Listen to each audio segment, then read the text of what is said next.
Hello and welcome to Master Gardening. I'm your host, Bud Qualk, and today we've got a special garden you can see over my shoulder. This is Dr. Hilary and Ginny Hunt's side yard. Kind of a nice side yard. Stay tuned, we'll be right back.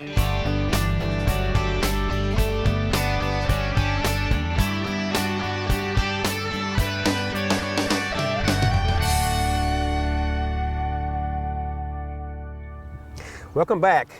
And here we are at Dr. Hilary and Ginny Hunt's ranch on St. Andrews. Will that work? That'll work. Okay. And this is his, what do you call this part of your garden? Is this the sideshow, the side garden, or?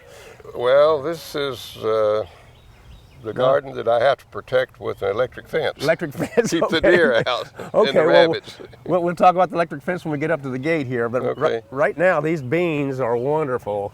And how do you got them started early? How do you do that? Well, let me tell you, I will always start my beans in individual little peat pots, and I usually start them around the last week in March. I plan on putting them in the ground around the 20th of April. They sprout rapidly in my garage, and when they get about 6 inches tall, I go ahead and prepare the soil and put them in the ground. And I put the stakes to them almost immediately.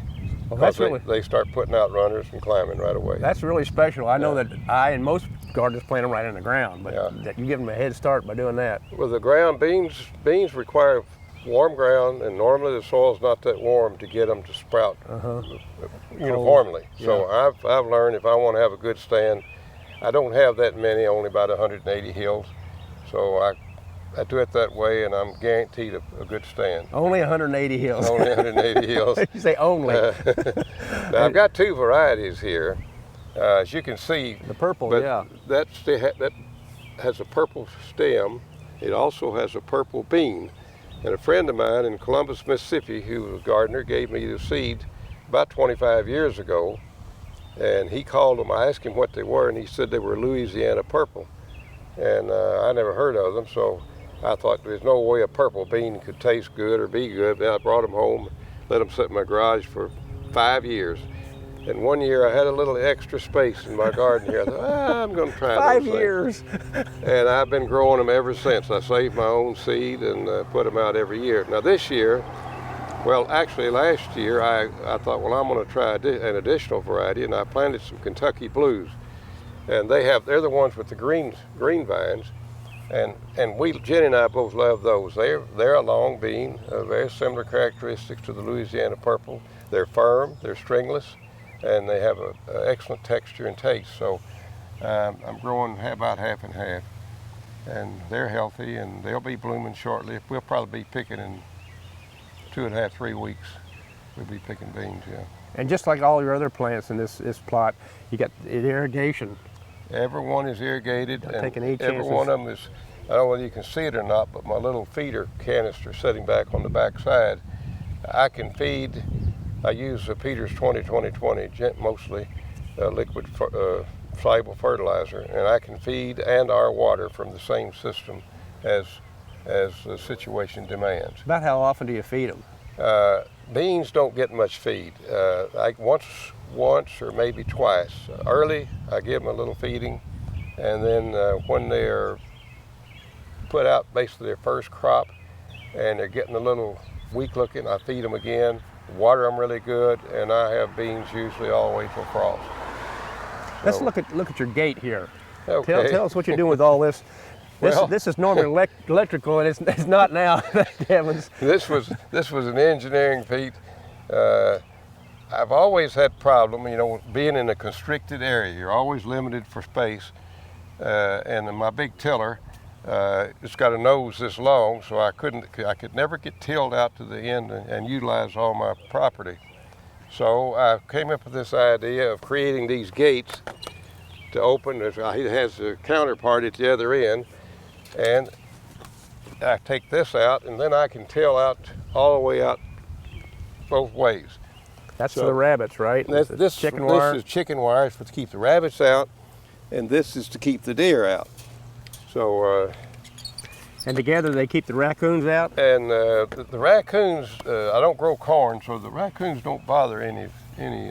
I used to grow corn, and it was a nightmare. They got my corn every year, so I quit I hate them. Yeah, I feed them, but I don't like to feed them corn. I quit growing corn. Those are cucumbers. I basically grow just enough for the family, but any I have left over go to the food kitchen. And cucumbers, usually you get a mess of them from just a few plants. Yeah, they're blooming right now, pretty florid. I've got 2 varieties there. I've got straight 8 and Boston pickling. And I've also got a couple of honeydew plants there mixed in with them. At the far end is okra, which I planted about 8 days ago. And I might mention a little trick about getting okra is a hot weather crop, as it beans, and a lot of times it's difficult to get the seed to germinate. So what I do is make a little trench after I till the soil, put the seed in pretty thick, and then cover them with potting soil. And the potting soil, of course, is loose, and it does 2 things. It absorbs the heat from the sun and warms it up. It makes the seed germinate faster. Plus, it's soft and it doesn't create any obstruction for the little seedling, seedling coming through the ground. Well, plain old clay put over the top of those seeds will harden and break the necks, and you don't get a good germination. So that's a trick I've learned, and it works. And you can see it. Those 2 rows down there. Pretty thick. They're thick. Of course, I will thin them before long, but that's just one little option. I thought of that one day 2 or 3 years ago, and thought, well, I'm going to try that, and it works for. That'll work for a lot of things. Yeah. I have trouble with the clay, in my flower bed sometimes. It would work for anything that you hand water. You don't want to. Potting soil will splash, so when you water it, you want to be gentle with your watering, but just water it every day, and the seed will germinate before you can say sketch. Okay, now you've got a couple pepper plants here. I think I've got, those are giant bell peppers here. There's about 75 plants, and almost all of these will go to the food kitchen, Paducah Community Kitchen. Year before last, I had 96 plants, and I gave 6,000 giant bell peppers to the community kitchen. Yes. And last year the weather was bad. I didn't have as many plants. I only had about 30, and so I didn't have as many peppers. But this year I've got more. I think I've got 75 of the big bells, and I've got about 8 or 10 jalapenos, and about 15 sweet bananas. So they are all healthy. Now they take a lot of water and a lot of nitrogen. So I feed these boogers every week, pretty much. And I feed them Peters 20-20-20. In July, when the weather gets hot and they kind of slow down, I may give them a shot of Miracle Grow, which is much higher in nitrogen, 24%. I think Miracle Grow is 24-6-12 or something like that. At just one time, that seems to boost them. And then when the fall comes, when nights start getting cool, they start producing heavy again. So. You talked me into putting more fertilizer on my peppers, I think. Yeah. They need it and need water. Yeah. Both. They need drainage, but peppers need a drink almost every day. So. And they're nice enough plants that if people don't have a place to put them, you can put them in the flower garden. You can put them anywhere. They look good all year long. They're beautiful, so to speak. Now I use these little cages to support them because they'll get pretty big, and they need the shade to keep the fruit from burning from the sun in the 90-degree weather. Exactly. But that fruit's heavy, and it'll tend to break the limbs off, so they need a little support. So. Your fruits are bigger than mine. Well, I tell you what. Mine don't break the limbs. I got a picture on my camera of one. It was 7.5 inches long and 5.5 inches across at the base. So that's pretty big. Okay. Now this is squash here. Looks like the first 2, 4, 6 plants are squash. about 3 weeks ago, my squash looked just like that. Okay. And we had 4 or 5 days of 35 and 40 mile an hour wind. It broke every one of them off. So I had to replant them. Oh, okay. Now, at the far end is zucchini. One of those got broken off, but you can see I got stakes. I got smart and staked them so the wind couldn't whip them around so much. We have all kind of bad weather here in You have Western to Kentucky. fight everything, the weather, the varmints, spend all your time. This is one of my favorites right here. Watermelons, yes. The fungus is like my watermelons. Well, You don't have that trouble? I spray everything every week with chlorothalonil or daconil, which is I've used for 40 years. I used to put it on my lawn to prevent lawn diseases. So I'm not bothered with fungus. I spray all these things with the daconil. Most things you can eat it within you have to look at each plant has a different harvest time from the time they're sprayed, but none of them have an extended harvest time after spraying with daconil, or with chlorothalonil is the technical name. So I stay fungus free. Welcome to Western Kentucky, huh? Yeah, you've got to, or the fungus will get you. Yeah. Okay, let me tell you about my potatoes here right All quick. right. When they start blooming, which they are now, I lay them by. And what that means is I pull a high ridge of dirt up around the lower stem, and that causes the potato to produce more potatoes up closer to the top of the ground. Well, they're really nice. There's not a single bad leaf on there, and I've been counting all the weeds, and I've come up with There's one. That may be the first one I've seen in the whole darn garden. They're really nice. But these cabbages. Then again, there's no bugs. Well, I do spray the cabbage. I spray them every week with chlorothalonil, the fungicide, and some insecticide. I use two insecticides. One is malathion, and the other is a relatively new product called spinosad, which you can eat like 6 hours after you spray it. But anyway, the thing I wanted to tell you about this cabbage is I double crop here. If you can move the camera up here a little closer, I'll show you. Well, you can see this or not. Can you see that sweet potato growing down in there? The sweet potato in there. You got them in That little sweet potato. When the cabbage leaves, the lower leaves get about this big around. I come along and set a sweet potato in these open spaces all the way along. So there's about 30 sweet potatoes in between each of these rows. When I harvest the cabbage, I take my big tiller and till the dirt just as far deep as I can get it, and pull up a big ridge again to those potatoes, and that's all I ever do until digging time in September or October. And astonishingly, I make potatoes that will average probably 2 to 3 pounds each. I don't know why. It may be some residue fertilizer left over from the cabbage. I'm not sure, but it all goes to the Paducah Community Kitchen. Let's head back to your back patio, and I want to ask you about the kitchen. Okay. Okay. Let's go.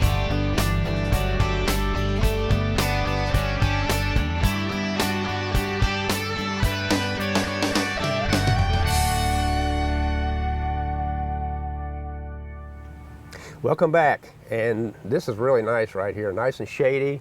After being out in the sun all day, and it's been pretty warm, 80, 90 degrees the last few days. And Dr. Hilary Hunt, you brought a guest with you here. Yes, Bud, I would like to introduce you and the audience to my lovely wife and helpmate in crime. She's also my boss. Her name is Ginny, with a G, G-I-N-N-Y, Ginny. She helps me a lot in the garden. She's your partner in crime. She's a partner in crime. Yeah. And she helps me with the canning and everything. So. Yeah, I'm not good at canning either. Yeah, that's I can chop up and do all that, but the technical part.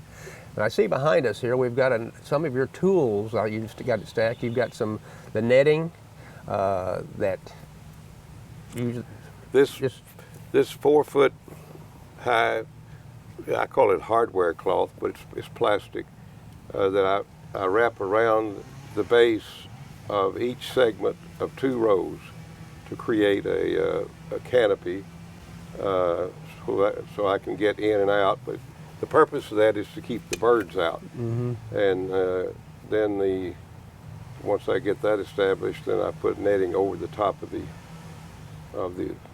hoops that I was put up. So. And what about the rebar? The rebar is the stakes that I use to hold the cages in place, but also this year I'm going to use them to tie my tomatoes to keep them from collapsing. When these plants get loaded with huge tomatoes, the weight is so big that it causes the stem of the plant to collapse, and they all go to the ground, lay on top of each other, and eventually decay. That's a mess. Yeah. And I see you got a bunch of cages back here too. You said you cut back a little bit this year. I cut back this year. I moved all my. I did have a split tomato crop, part here and part over in the other garden. This year I decided to make this 100% tomatoes and that 100% other vegetables, all of which over there are inside an electric fence. Yeah. So I don't need an electric fence for the tomatoes. So no. That simplified things for me that way. So in so doing, I had to cut back about probably 40, 50 plants, something like that. How long have you been doing this? Well, I've been helping to do it since I was 5 years old. Oh my. I was born and raised on a little farm over in Grays County, and my daddy was a truck patcher, and we grew tobacco and so forth. He always had a big garden, and I always helped him. I observed what he was doing, and I've been doing it all of my life since. Everywhere I've been, I've had a garden of some kind. I don't care if I was on top of a 50,000-story building, I'm going to have a garden. I'm kind of the way I had it on. I built a bed on top of concrete one time. That's the only place I had it. Yeah, and you got to do what you got to do. Yeah. Oh, we've mentioned it, but what do you do with all these vegetables again? Tell us how that goes. Of course, we use some of them. I can 150 or so pints of tomatoes. The rest of it all goes to the community kitchen, Paducah Community Kitchen, which is a charitable institution that feeds about 300 people every day for lunch. So they get bushels and bushels of tomatoes and all my other produce, cabbage and potatoes and pole beans and bell peppers and so forth. So, they're really lucky to have you. Well, I don't know whether they're lucky or not. I don't know if anybody's gotten poisoned yet. That's a lot of work. It is a lot of work. You're doing it for them. Yeah. It's a lot of work for them. It's all volunteer, and of course this is a lot of work for me and for Ginny, but we enjoy doing it for 2 reasons. I enjoy growing things, and I enjoy being able to help out the poor people. It's very satisfying. It's very gratifying and satisfying, yes. Let's go take a look at those tomatoes, and you've got some tomatoes. Let's go look at them right now. Okay.